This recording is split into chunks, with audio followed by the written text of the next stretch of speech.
Hello दोस्तों, मैं doctor Sheikh कमाल फ्रॉम मुरादाबाद उत्तर प्रदेश। दोस्तों, आज की वीडियो हम लाए हैं डेंगू फीवर के बारे में। आज की इस वीडियो में हम डेंगू फीवर के बारे में बताएंगे कि ये कैसे होता है, किस चीज़ से होता है, इससे बचने के क्या उपाय हैं। तो दोस्तों, जनरली बरसात के सीज़न के बाद ये बुखार स्टार्ट होता है, क्योंकि बरसात के सीज़न में और बरसात के सीज़न के बाद बहुत ज़्यादा नमी होती है, बारिश होती है, पानी मिलता है और गर्मी भी होती है। इस वजह से कीड़े मकोड़े बहुत ज़्यादा प्रोड्यूस होते हैं, इनकी संख्या बहुत ज़्यादा बढ़ जाती है। इसमें जो डेंगू फीवर है, ये एक डेंगू वायरस से होता है, जिसको DENV वायरस बोलते हैं। ये फ्लेवी वायरिडी फैमिली का मेंबर होता है, जिसमें जीका वायरस जैसे वायरस भी शामिल होते हैं। तो ये जो वायरस होता है, इसको बरसात के मौसम के बाद ऐसा माहौल मिलता है, इसको ऐसा एनवायरनमेंट मिलता है कि इसको ये अपने आप को एक्सपेंड करने लगता है, ये एक्टिव हो जाता है। क्योंकि इस मौसम में मच्छर मक्खी बहुत ज़्यादा हो जाते हैं। जनरली ये मच्छर के काटने से ही फैलता है, क्योंकि ये वायरस जो है मच्छर की बॉडी में सरवाइव करता है। इसकी लाइफ साइकिल जो होती है ह्यूमन और मॉस्किटो के बीच में घूमती रहती है। तो जनरली जो मच्छर होते हैं, मच्छरों में भी सारे मच्छर के काटने से ये नहीं होता है। जनरली ये एडिस एजिप्टी नाम के मच्छर के काटने से होता है। ये फीमेल वैरायटी होती है इसकी, ये फीमेल होता है ये मच्छर। तो ज़्यादातर ये दिन में ही काटता है। तो दोस्तों, ज़्यादातर ये जो फीवर है हमारे देश में होता है। हमारे देश के साथ साथ जो हमारे देश के लेवल में जितने भी देश हैं दुनिया में, लगभग 100 देश ऐसे हैं जिनमें ये वायरस बहुत तेजी से फैलता है, और ये एंडेमिक और पेंडेमिक में भी कभी कभी ये बदल जाता है। तो दोस्तों, ये जो वायरस है, ये जो हमारी ट्रॉपिक होती है, ट्रॉपिक इक्वेटर होती है, जो इक्वेटर है हमारी दुनिया की, उसके आसपास की जो देश हैं, जिनको इक्वेटर के आसपास का ऊपर का और नीचे का एरिया ट्रॉपिक एरिया कहलाता है, और फिर उससे थोड़ा और दूर जाएंगे तो सब ट्रॉपिक एरिया कहलाता है। तो ये जो एरिया होता है इक्वेटर के आसपास का, ट्रॉपिक और सब ट्रॉपिक एरिया जो होता है, इसमें क्या होता है, बहुत ज़्यादा गर्मी पड़ती है, नमी रहती है, और बरसात भी अच्छी क्वांटिटी में होती है। ट्रॉपिक वाला एरिया जो होता है, इसमें सूरज की किरणें एकदम सीधी पड़ती हैं, जिससे बहुत ज़्यादा गर्मी होती है। सब ट्रॉपिक एरिया में थोड़ा सा सूरज की किरणों का जो एंगल है थोड़ा सा तिरछा हो जाता है, लेकिन फिर भी इतनी ज़्यादा गर्मी पड़ती है, इतनी ज़्यादा नमी मिलती है इन एरिया में कि मच्छर को और इस वायरस को पनपने का बहुत अच्छा मौका मिलता है। तो दोस्तों, हम इस वीडियो में बताएंगे कि ये वायरस जो होता है DENV वायरस होता है, इसके 4 सीरोटाइप्स होते हैं, DENV 1, 2, 3 और 4। तो इस 4 सीरोटाइप्स के किसी भी वायरस के हमारी बॉडी में एंटर होने से डेंगू फीवर होता है। अगर हमें मान लो DENV 1 वायरस ने एक बार हमारी बॉडी में एंटर होकर डेंगू फीवर कॉज कर दिया है, तो अगली बार जो है हमारी बॉडी इस वायरस के लिए इम्यून हो जाती है। तो अगली बार जो कोई और सीरोटाइप कॉज करेगा, यानी 1 के अलावा 2, 3, 4 कर सकती है। डेंगू फीवर एक सीजनल बीमारी है। इसको ब्रेकबोन फीवर या हड्डी तोड़ बुखार भी कहते हैं, या इसको 7 डे फीवर भी बोलते हैं। हड्डी तोड़ बुखार इसलिए बोलते हैं क्योंकि इसमें हमारी पूरी बॉडी में, चाहे मांसपेशियां हो, चाहे हड्डियां हो, चाहे जोड़ हो, बहुत ज्यादा तेज दर्द होता है सारी बॉडी में। इसकी वजह से इसको हड्डी तोड़ बुखार कह दिया जाता है। 7 डे फीवर इसलिए बोलते हैं क्योंकि इसमें फीवर लगभग 7 दिन तक फीवर रहता है, और कंडीशन बहुत ज्यादा वर्स भी हो सकती है। तो दोस्तों, अगर इसके ट्रांसमिशन की बात करें तो जो डेंगू का वायरस है वो हमारी बॉडी में मच्छर के काटने से एंटर करता है। जो फीमेल एडिस एजिप्टाई मॉस्किटो है, उसके काटने से हमारी बॉडी में एंटर करता है। फिर ये हमारी लिम्फ ग्लैंड पर और हमारी बॉडी के फ्लूइड में मिक्स हो जाता है, और हमारे कई ऑर्गन्स को अफेक्ट करता है। दोस्तों, डेंगू फीवर की पहली फेज है फेब्राइल फेज। इसमें अचानक बहुत तेज बुखार चढ़ता है।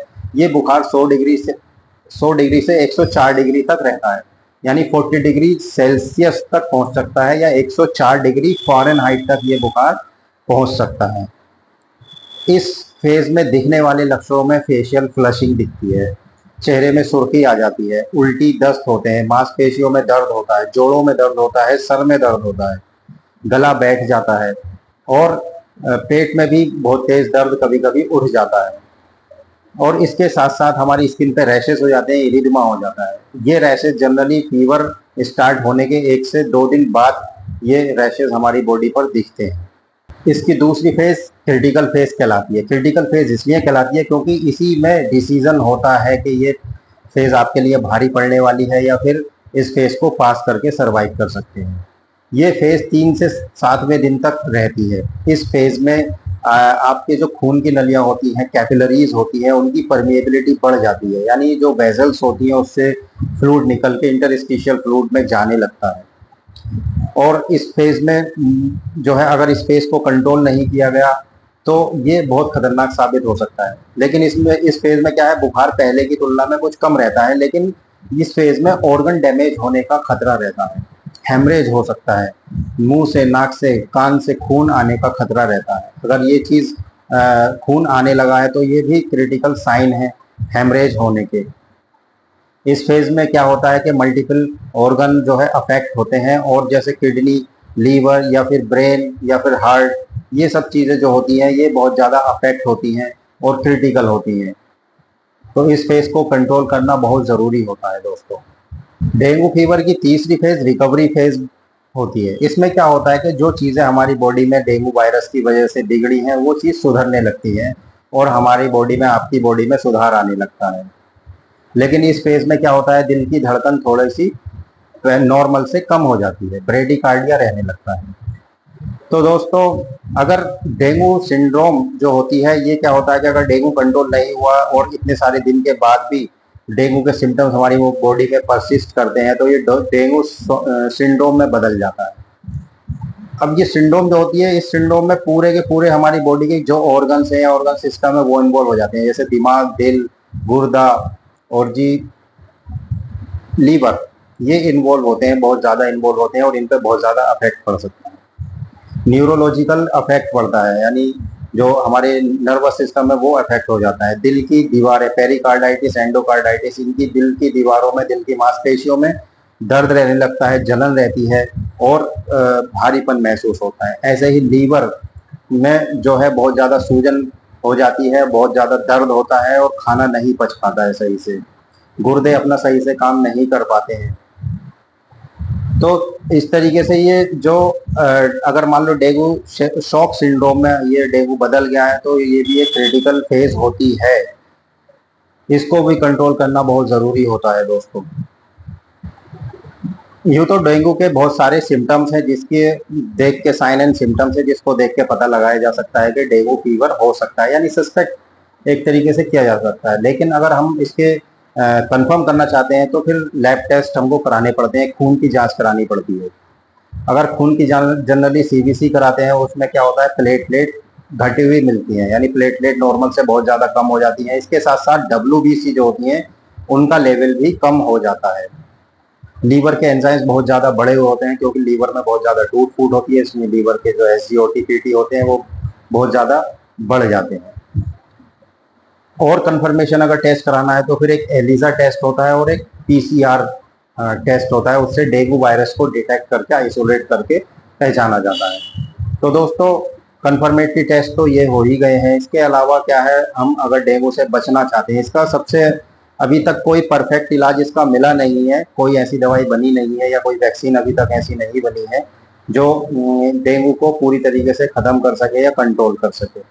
हालांकि कुछ वैक्सीन्स पर रिसर्च चल रही है जिनका रिजल्ट काफ़ी पॉजिटिव आया है, लेकिन तब तक क्या है कि हम डेंगू का जो मोड ऑफ ट्रांसमिशन है या मोड ऑफ स्प्रेड है, किस तरीके से डेंगू फैल रहा है या किस तरीके से हमारी बॉडी में एंटर कर रहा है, अगर हम इन चीज़ों का पता लगा के इसको कंट्रोल कर सकते हैं।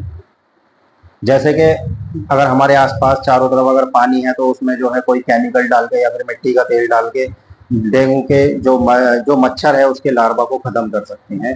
मच्छर अगर हम अपने आसपास प्रोड्यूस नहीं होने देने तो इस तरीके से डेंगू से बचा जा सकता है, क्योंकि मच्छर से ही ये फैल रहा है। तो अपने घर के कूलरों में पानी जमा ना होने दें। कूलरों में जो पानी जमा होता है या डार्क या नमी वाली जगह होती है, उस जगहों पर भी मच्छर बहुत ज़्यादा पनपते हैं। इस चीज़ की साफ सफाई रखें। नालियों में, तालाबों में केमिकल का छिड़काव या फिर मिट्टी के तेल का छिड़काव लगातार होता रहे तो उससे भी मच्छर पैदा नहीं होते हैं। बाकी अगर हम पर्सनल केयर की बात करें तो डेंगू बहुत सी क्रीम ऐसे आती हैं जो मॉस्किटो रिपेलेंट होती हैं, हमारी बॉडी के आसपास तक नहीं हो जाती हैं। तो जैसे ही दिन ढलता है या फिर दिन के समय में भी और रात के समय भी इसको अप्लाई करके रखें ताकि मच्छर हमें ना काट सके। और सबसे अच्छा यह है कि रात को जब दिन ढलता है तो मच्छर आने स्टार्ट हो जाते हैं और मच्छरदानी का प्रयोग करें, मच्छरदानी का इस्तेमाल करें ताकि मच्छर हम तक ना पहुंच पाए। इसके अलावा एक कंट्रोल होता है बायोलॉजिकल कंट्रोल, यानी जो तालाब होते हैं या फिर ऐसी जगह है जहाँ पर बहुत ज़्यादा पानी इकट्ठा होता है और मच्छर बहुत ज़्यादा पैदा होते हैं, बनते हैं, तो ऐसी जगहों पर हम कुछ ऐसी चीज़ों को छोड़ दें जो मच्छरों को खाती हैं, जैसे गैम्बूस या फिश हो गई, जो कुछ मछलियाँ ऐसी होती हैं जो मच्छरों को खाकर खत्म करती रहती हैं, तो वहाँ पर बहुत ज़्यादा उन मछलियों की पैदावार बढ़ाई जाए। इसके अलावा केमिकल कंट्रोल है, तो वो कई तरीके के केमिकल छिड़क कर हम कंट्रोल कर सकते हैं। और अपने सबसे अच्छा है अपने आसपास के एनवायरनमेंट को, अपने घर के एनवायरनमेंट को साफ सुथरा रखें, मच्छर प्रोड्यूस ना होने दें।